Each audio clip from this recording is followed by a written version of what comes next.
Aujourd'hui, on va étudier les propriétés acido-basiques de vos produits ménagers qu'on trouve à la maison grâce au chou rouge. En effet, le chou rouge contient des anthocyanes.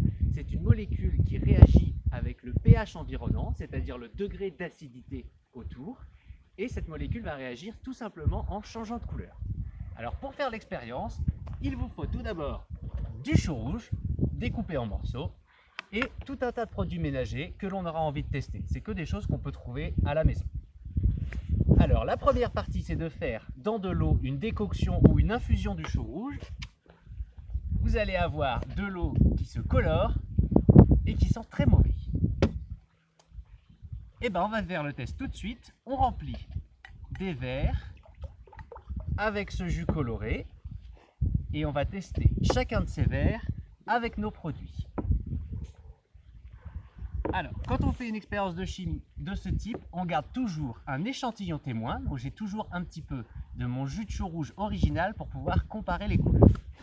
Commençons par le produit le plus commun, le sel de cuisine. Alors, j'en mets dans mon chou. Je mélange bien, sinon ça ne marche pas. Qu'est-ce qu'on voit? Rien. Alors, le sel, ça ne change pas. Le pH, ça ne change pas le degré d'acidité du milieu. On va essayer avec ma petite sauce préférée, la sauce piquante que l'on peut mettre dans tous les plats. Quelques gouttes suffisent. Et voilà, on observe un changement de couleur. Il y a donc eu un changement de degré d'acidité.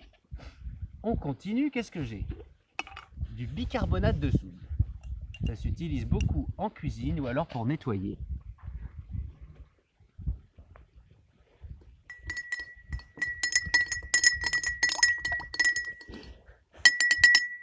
Pas de changement, j'en rajoute encore un peu.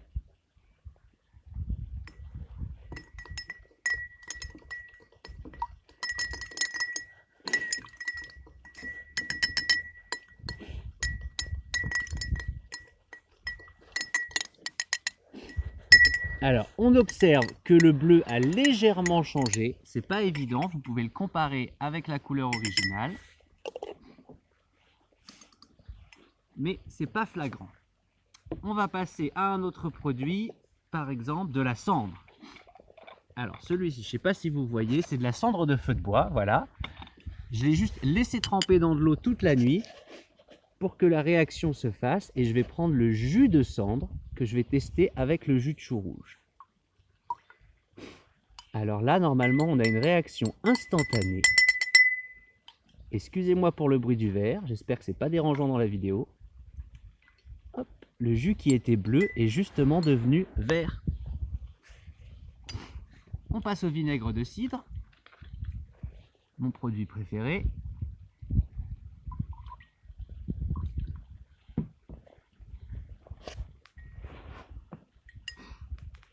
On a une autre variante du rose que l'on voyait ici avec la sauce piquante.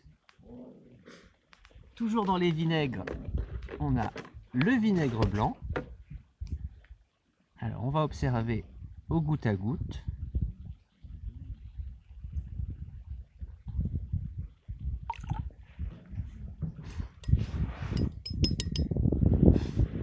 Encore un produit rose.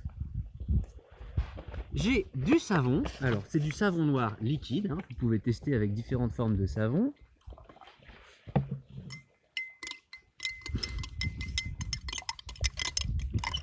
Alors, mis à part la mousse, on devrait voir que le bleu change un petit peu de couleur.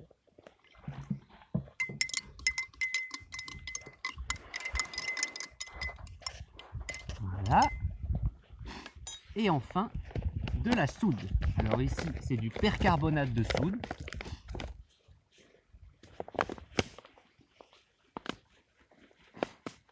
Je le verse en poudre dans mon jus de chou et bien sûr, je vais mélanger pour qu'il y ait dissolution. Sinon, ça ne marche pas. En mélangeant, on a un très joli vert émeraude. Ah, je continue à mélanger et vous voyez que le vert change un petit peu de couleur. Il commence à devenir vert clair.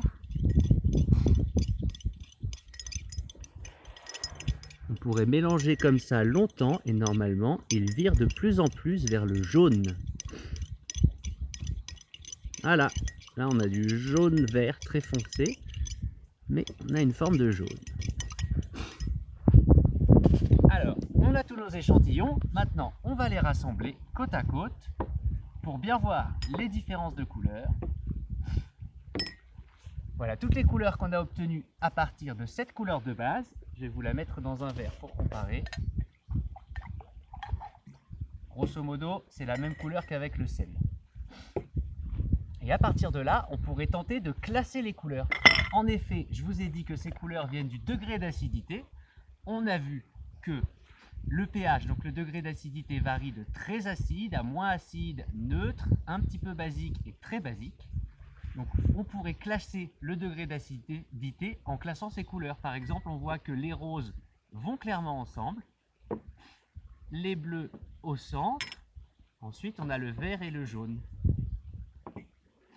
Voilà, donc là on a une suite de couleurs assez logique, et en l'occurrence, moi je le sais, ici on a le plus acide, c'était de mémoire le vinaigre blanc, ici on a le plus basique, qui était le percarbonate de soude, et du coup au centre on a ce qui est le plus neutre, à savoir par exemple le jus de chou rouge à la base a un pH plutôt neutre.